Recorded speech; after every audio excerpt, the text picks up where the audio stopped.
ಅತ್ಯಂತ ದುರ್ಬಲ ಮುಖ್ಯಮಂತ್ರಿ ಅಂತ ಕರೆಯಲ್ಪಡ್ತಿದ್ದ ಪನ್ನೀರ್ ಸೆಲ್ವಂ ಸಖತ್ ಸ್ಟ್ರಾಂಗ್ ಆಗುವ ನಿಟ್ಟಿನಲ್ಲಿ ಹೆಜ್ಜೆ ಇಡ್ತಿದ್ದಾರೆ. ಚಿನ್ನಮ್ಮ ಶಶಿಕಲಾ ಜಯ ಶೈಲಿಯಲ್ಲಿ ಕೆಲಸ ಮಾಡತೊಡಗಿದ್ದಾರೆ. ಇನ್ನೊಂದೆಡೆ ಪ್ರತಿಪಕ್ಷ ಡಿಎಂಕೆ ಸಮರಕ್ಕೆ ಸಿದ್ಧವಾಗಲು ವೇದಿಕೆ ರೆಡಿ ಮಾಡಿಕೊಳ್ತಿದೆ.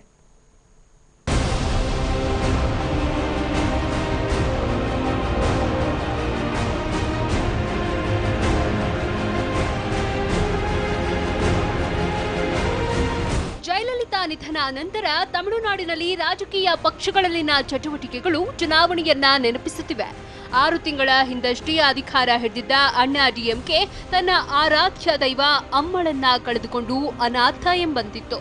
ಪಕ್ಷದ ಮತ್ತು ಸರ್ಕಾರದ ಎಲ್ಲ ನೀತಿ ನಿರ್ಣಯಗಳನ್ನ ಕೈಗೊಳ್ಳುತ್ತಿದ್ದ ಜಯ ಇಲ್ಲದೆ ಅಣ್ಣಾ ಡಿಎಂಕೆ ಹೇಗೆ ಮುಂದುವರಿಯುತ್ತೆ ಅನ್ನೋದೇ ದೊಡ್ಡ ಚರ್ಚೆಯಾಗಿತ್ತು. ಅಷ್ಟರಲ್ಲಿ ಅಣ್ಣಾ ಡಿಎಂಕೆ ಒಗ್ಗಟ್ಟನ್ನ ಕಾದುಕೊಂಡು ಶಶಿಕಲಾ ಅವರನ್ನ ಪಕ್ಷದ ಮುಂದಿನ ನಾಯಕಿ ಎಂದು ಘೋಷಣೆ ಮಾಡಿದೆ. ಶಶಿಕಲಾ ಪಕ್ಷದ ಪ್ರಧಾನ ಕಾರ್ಯದರ್ಶಿಯಾಗ್ತಿದ್ದಂತೆ ಎಲ್ಲವನ್ನ ತಮ್ಮ ಹತೋಟಿಗೆ ತಂದುಕೊಂಡಿದ್ದಾರೆ.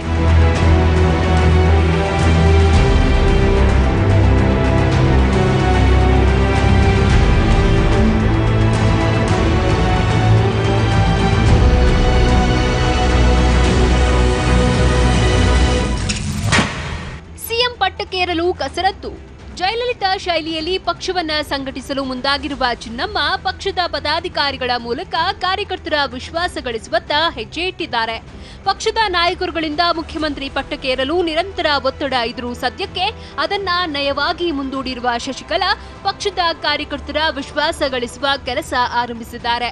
ಈ ಹಿನ್ನೆಲೆಯಲ್ಲಿ ಪಕ್ಷದ ಪದಾಧಿಕಾರಿಗಳನ್ನ ಜಿಲ್ಲಾವಾರು ಸಭೆಗಳ ಮೂಲಕ ಭೇಟಿ ಮಾಡಲು ಮುಂದಾಗಿರುವ ಶಶಿಕಲಾ ಪ್ರತಿದಿನ 2 ರಿಂದ 3 ಜಿಲ್ಲೆಗಳ ಪದಾಧಿಕಾರಿಗಳ ಸಭೆ ಕರೆದಿದ್ದಾರೆ.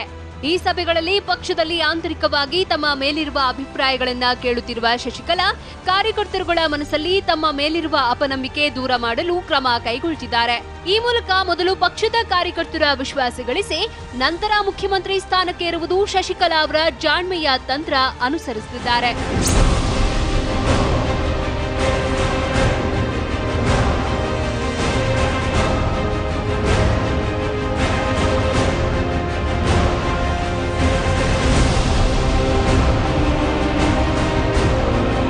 ಇನ್ನು ಮುಖ್ಯಮಂತ್ರಿ ಪನ್ನೀರ್ ಸೆಲ್ವಂ ಕೂಡ ಜಯ ಶೈಲಿಯನ್ನೇ ಅನುಸರಿಸಿದ್ದು ಅಭಿವೃದ್ಧಿ ಕಾರ್ಯಗಳ ಮೂಲಕ ಜನರನ್ನ ಸೆಳೆಯುವ ಕೆಲಸದಲ್ಲಿದ್ದಾರೆ.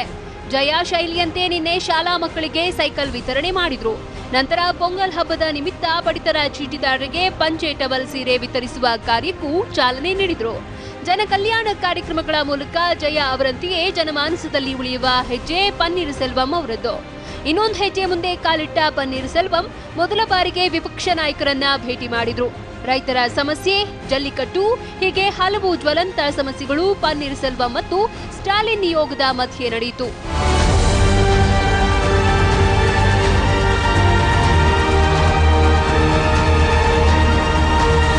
ಹೀಗೆ ಒಂದೆಡೆ ಪಕ್ಷದಲ್ಲಿ ಶಶಿಕಲಾ ಕ್ರಾಂತಿ ಮಾಡ್ತಿದ್ರೆ, ಇನ್ನೊಂದೆಡೆ ಸರ್ಕಾರದ ಮಟ್ಟದಲ್ಲಿ ಪನ್ನೀರ್ ಸೆಲ್ವಂ ದಿಟ್ಟ ಹೆಜ್ಜೆಗಳನ್ನಿಡ್ತಿದ್ದಾರೆ.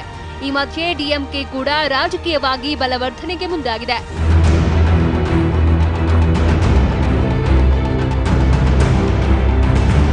ರಮೇಶ್ ಪಿ ಕಂಠೀರವ, ಟಿವಿ9 ಚೆನ್ನೈ.